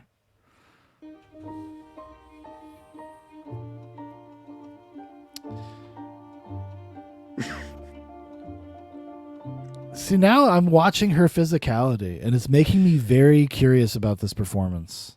Yeah. This is the same actress that plays the Ghostface killer in Scream 2. Scream 2. Yeah. Yes, it is. Laurie Metcalf. Yeah. Yeah. She's also, isn't it, Roseanne's sister in the show Roseanne, both right. and the Connors. Yeah. Yep. ABC's hit show The Connors. So she's having a fun time. She's having a blast. Yeah. Number one fan, I sure am, and trust me, there ain't no number two.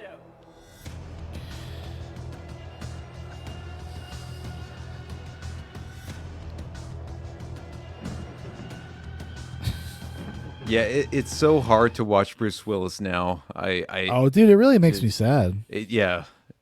He could be a total piece of shit, too. I have no idea. For all we know, but like this is like the start of the deterioration of his. Yeah, it would have been around here because I think this is 2015. Yeah. 8 years ago. Yeah, 2016.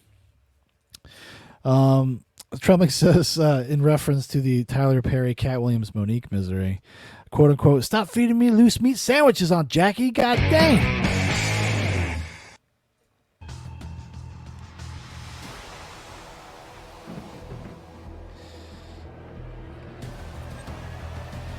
Man, I wonder if this is if I can find a copy of this. I would totally watch that. Oh yeah, I would totally watch that. I'm very curious, like just to see other actors do those characters. Mm-hmm. You know what I mean? Bruce Willis is actually kind of a very James Caan-like choice for Paul Sheldon. You know, right? In terms of the kind of performers they are. Yeah. You know, I could definitely get into that. I could definitely do that. Yeah, I mean, I guess compared to like some of those, actually, I think Bruce Willis was even at the maybe not. No, I don't think he was. Kevin Kline was like the youngest person I saw. Right. That was offered. It was Kevin Kline, Jack Nicholson, Warren Beatty. They had quite a few. Robert De Niro as well. Robert De Niro was interested. Al Pacino. Dustin Hoffman. Dustin Al Hoffman. Pacino. Yeah. I think Dustin Hoffman was pretty close to doing it too, actually. Mm-hmm. But a lot of them had, and also a lot of writers didn't want to touch it either because they thought the subject matter was like too violent, too dark. Yeah. Which now, like, they're all like kicking themselves, like, "Oh man, I wish we took advantage of this." So that's the funny irony of the movie, like, and the success that it meant, which is everybody involved. Because Annie Wilkes, Kathy Bates, like she comes from a very old school theater background, And then James Caan likes to feel it. He likes to feel it. He's like, let's just do the take. We're not gonna rehearse. Let's do it. And you can see that tension between them, even outside of the scenes. Yeah. And you can see it in the performances too, actually. Right. Because he has a much more naturalistic James Caan-like performance. Yeah. And Kathy Bates gives a little bit more. I think the role calls for it. By the way, it's not a criticism, but it's a little bit more of a stagey performance because she has to hit such specific beats. Yeah. And be so explicit about like what her character is feeling at any given moment. Yeah. I think it calls for something that's a little less naturalistic because you got to be able to telegraph that to the audience. Whereas Paul Sheldon is, he has the kind of the benefit of being able to be way more nuanced in the way that he kind of presents himself. Trembling corrects me. He says, "Nah, that was a Roseanne reference. They had a loose meat sandwich stand at some point in that show." Well, damn, I missed that one. I missed that one for sure. I don't know. I'm trying to find where the other actors are. Yeah, but he was Warren Beatty. I just found it. He was being very like kind of needy. Yeah. He said, "Pretend that it's me, Warren Beatty, an intelligent person trapped in the bed. I would think of every possible way to get out of this house." Like, he's just like this ego maniac. Like, nobody's gonna believe it. They're not going to believe that I would just lay in bed. I'm Warren Beatty, dude. Yeah. I'm Dick Tracy, goddammit. Dick Tracy stuck in bed? No. No. Oh, we didn't mention about Virginia, our secret MVP, is that character is not in the book at all. No. In which she's a good addition because she balances out the detective element of the story. Yes, yeah. It's also kind of disarms you because it's meant to be a tension release, but it also disarms you. So when you go back to the house with Annie and Paul, you almost are a little caught off guard by the intensity of it. No, yeah, like, and that's why she's my secret MVP, is that like she always has this like snarky, sarcastic sort of attitude in the relationship, but it's it offsets so well like what's going on with our main characters pretty much, and she's like a manic pixie dream grandma. Yes, yeah. Trembling says, "Remember Kathy Bates as the radio host that the army guns down in everyone's favorite Mick Garris's The Stand?" I do, yes. Actually, she was requested. She requested that. Actually, she became friends with Stephen King, and and he wrote Dolores Claiborne for her. Yeah. Yes. Like he wrote the book first with the intention that Kathy Bates would be in the movie. And supposedly on my show, according to my guest Austin, maybe based on Stephen King's mom. We don't know. Actually, I could see that. Yeah. Yeah. Kathy Bates looks like she could have been Stephen King's mom. I mean, I think they're probably around the same age. Yeah. But you know what I mean. They look they have a similar look to them. I mean, Stephen King, obviously the more deranged, retarded looking one. Yes. Go back and watch, what is it? The fuck was that movie called? Oh, goddamn Creep Show. Creep Show. Meteor shit. Yeah. Maximum Overdrive. Oh, yeah, yeah. Richard Dreyfuss, that was the other one. Richard Dreyfuss was the other one I thought would be an interesting choice. Sure. At this time. Yeah. Yeah.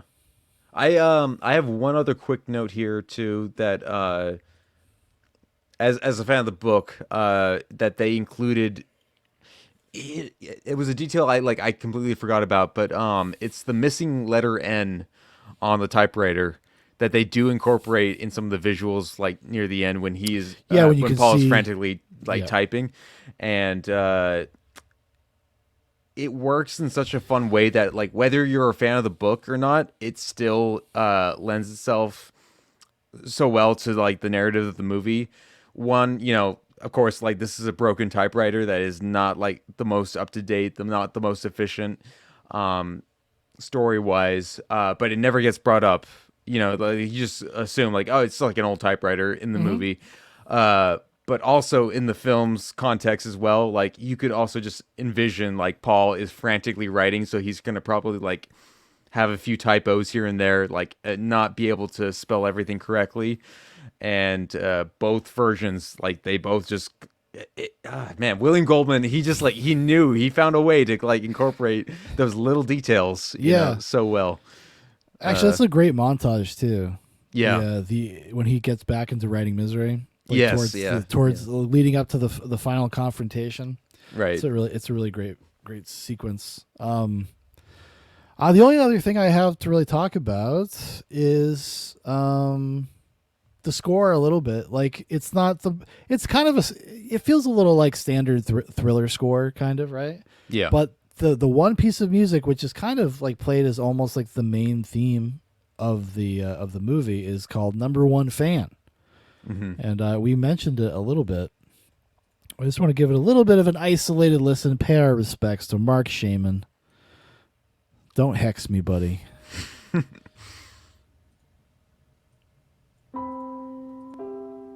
Like it's so, because this is what opens the movie. Right. So when you're first meeting Paul Sheldon and he finished his novel and he's like lighting the cigarette up, like it has this beautiful kind of off-kilter melancholy. Like this really does feel like Annie Wilkes. Yeah. You know what I mean? Mm-hmm. And I just love the way like they bring in the rest of the orchestra, and it almost turns into like a gothic theme, becomes more romantic.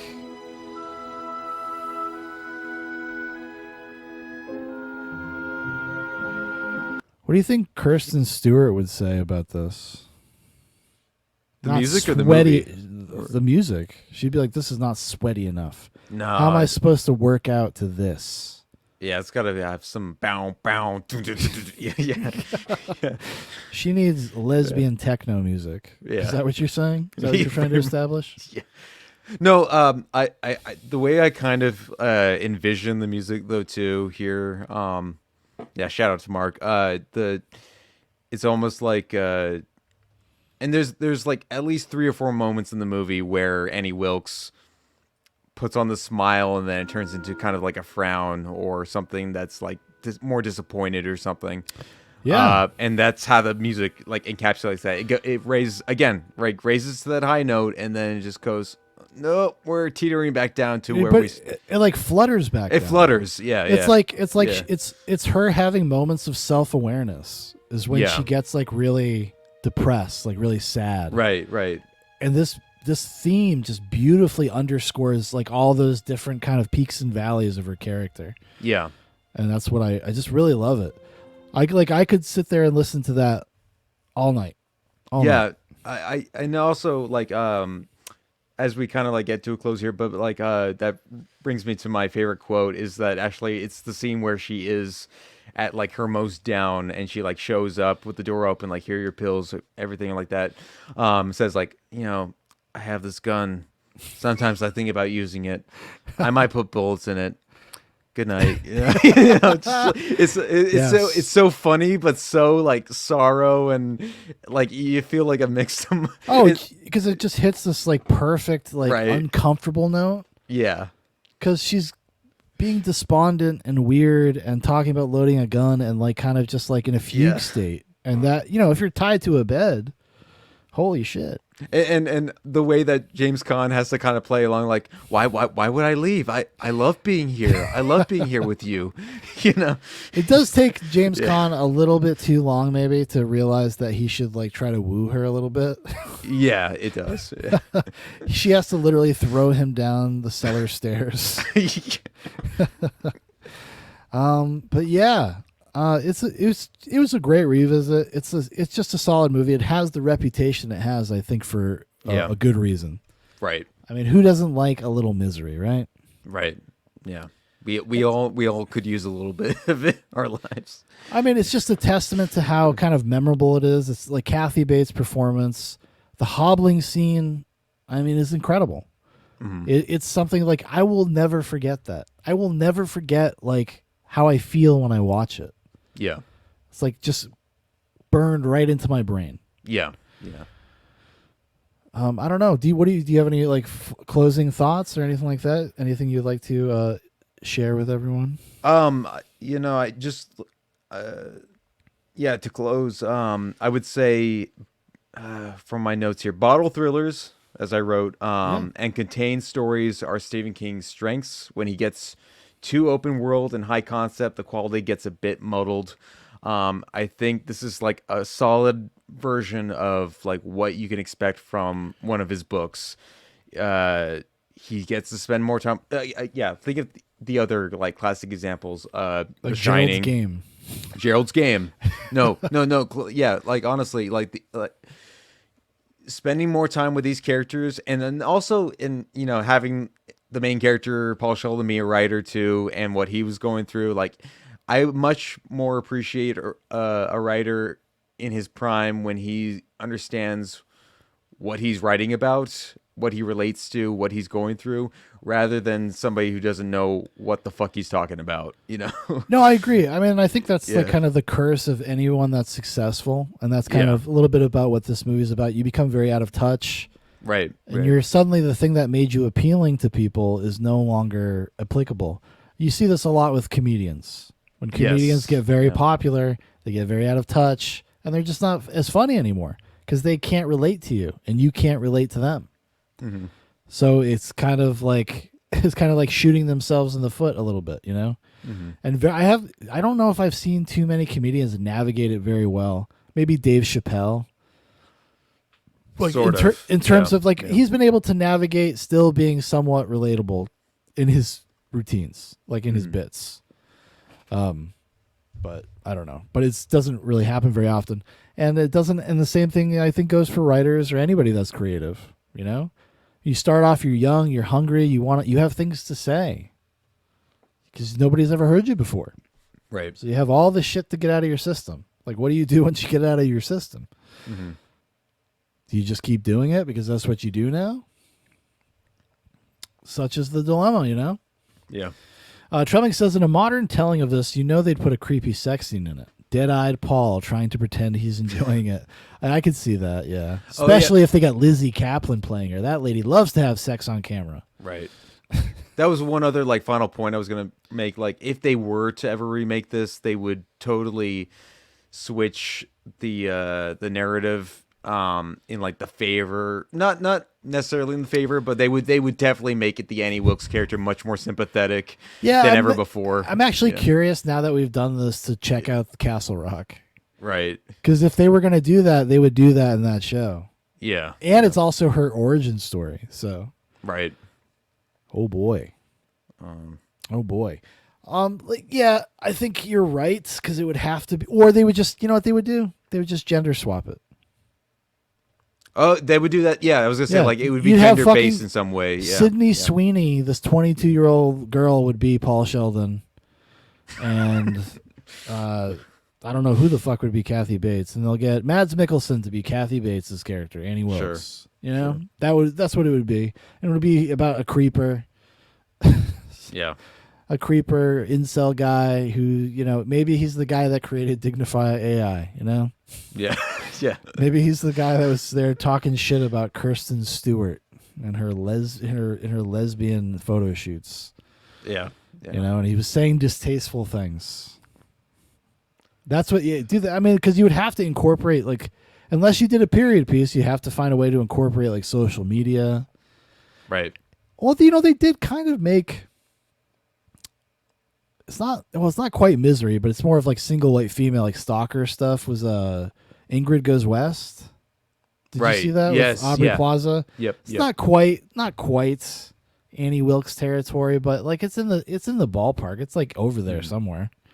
That kind of idea of how to utilize social media for your fandom and stuff, because they would have to be part of it. Mm-hmm. But then if it was part of it, it would make it so on the nose, because she would have to be the president of the Paul Sheldon Book Club or something. Sure. She runs the forum. She's on Kiwi Farms. Mm-hmm. This woman's a maniac.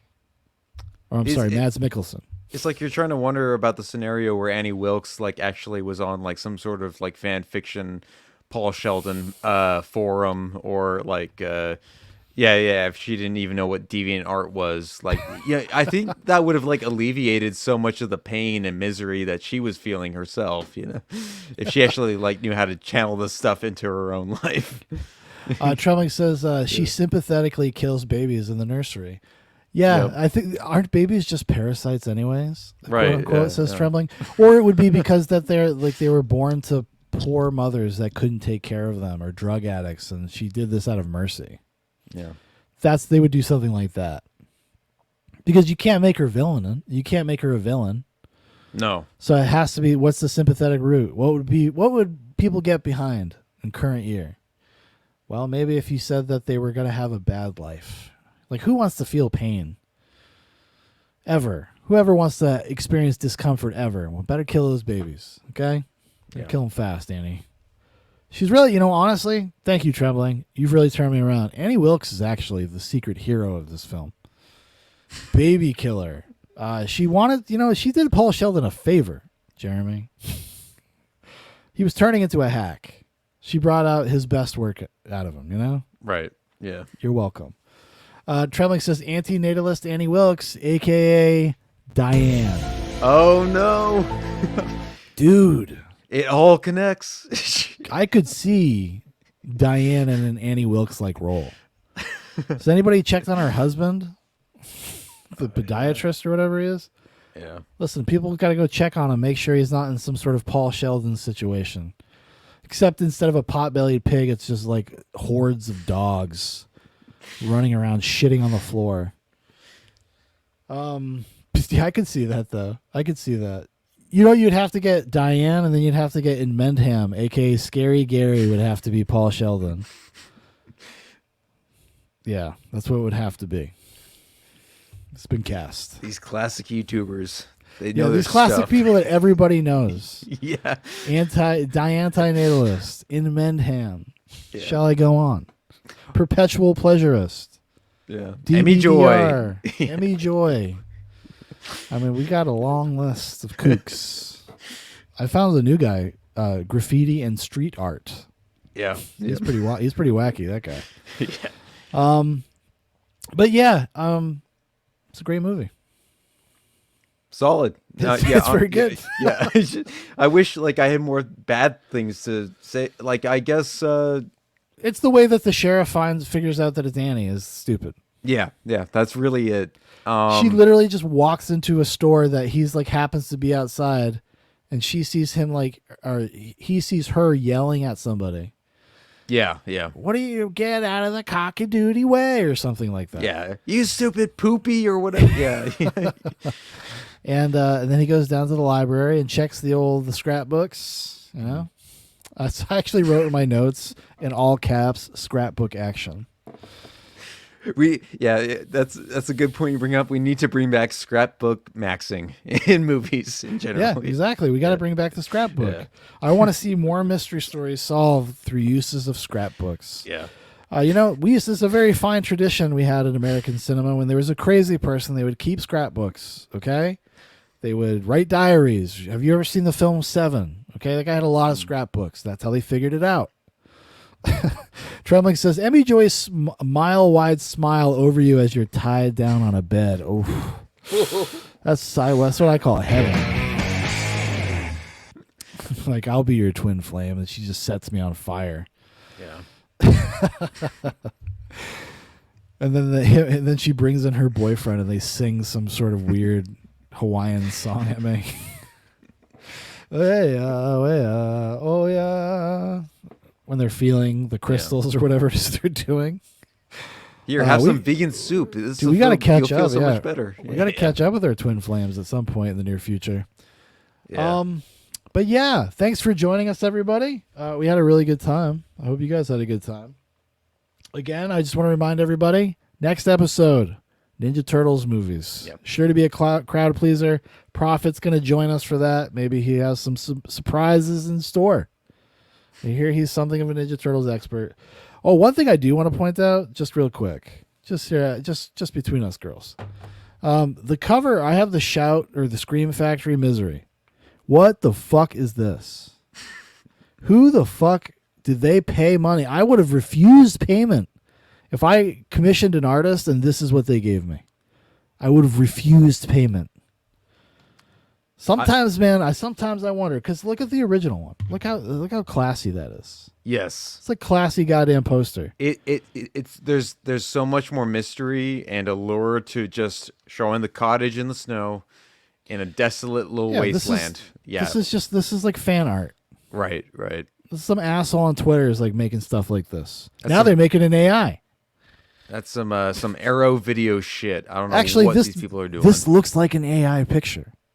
Yeah. Like if somebody told me like they put in a bunch of prompts for like this style of art, Misery. This is what it would shit out. Ridiculous. I can't wait to watch these Ninja Turtles movies, Jeremy.